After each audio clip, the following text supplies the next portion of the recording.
I had the opportunity to meet up with Sam Rockwell about 3.5 years ago with a different film that I wanted to make with him. And he loved the script, but wanted to play a different character than the one I was hoping he would play. So we met up to try and convince each other, and that didn't work out, but we got on very well.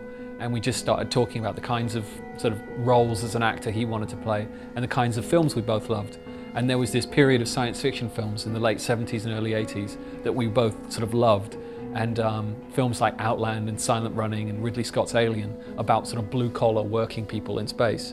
And we both said it would be fantastic to do something like that. So I left that meeting and decided to write a film like that for Sam, and that's how it all started. Lunar Industries remains the #1 provider of clean energy worldwide due to the hard work of people like you. I think in a lot of ways it was probably more ambitious than we, than a normal first feature film. It was science fiction, and there was an awful lot of technical challenges in pulling off the special effects that we used. But I have a background in commercials, so I felt fairly comfortable on the technical side. And I knew that if I was going to make a first feature film, I wanted to make something that really kind of stood out from the rest of the films that were out there. And fortunately, I think Moon really is quite unique in that respect. Moon was made for just under $5 million US, and it has nearly 450 special effects shots in it. There's a combination of model miniatures work and computer-generated imagery, and then a lot of practical in-camera effects. So, there really were a whole host of skills that were necessary in order to pull it off. And again, for the time and money we had, that was really where the challenge was.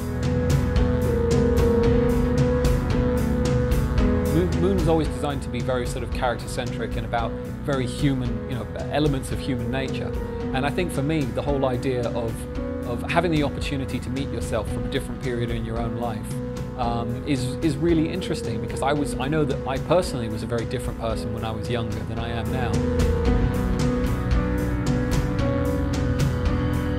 The lunar landscape was very much based on this book of lunar photography by Michael Light. The interior was sort of an amalgam of things that we remembered and loved from older science fiction films. So there are elements of 2001, obviously. There is a lot of elements from Outland, and from bits and pieces here from Silent Running. We sort of really wanted to pay homage to these older films. I had the opportunity to talk to 3 different astronauts at different times again after the film was finished. And one of the things that they did mention is that they felt that the sort of work-a-day kind of atmosphere, what you do on a day-to-day basis, felt pretty accurate as far as just the repetition and the sort of the jobs that you actually end up doing on the moon, and not always the most, it's not the most exciting work a lot of the time.